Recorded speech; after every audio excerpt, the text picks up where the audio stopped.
Hey Future Matt. So today I'm visiting my gran, and whilst here I stumbled across some of my old granddad's watercolour paintings that were stashed away in a satchel I found in his office.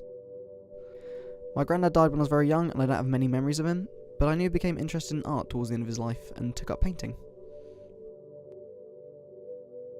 Bar maybe one or two paintings that were kept around my grandmother's house, I'd never seen any of his pictures. My granddad's art was something we never really spoke about, and I didn't even know the pictures on screen now existed prior to me finding them about 20 years after they'd been painted.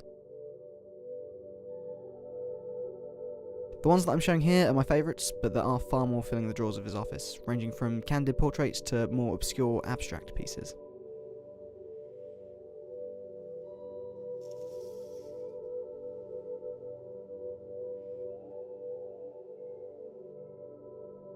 The main thing that struck me was how many of these paintings there were, and how no one seemed to know about them.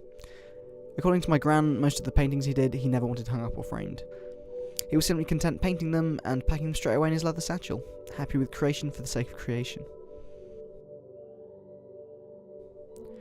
From what little I remember of my granddad, I would have never guessed him as the creative type. The most I remember is that we'd both get up around 6 every day and get breakfast together, and around the same time every evening before bed he'd pour himself a glass of whiskey and me a glass of Ribena.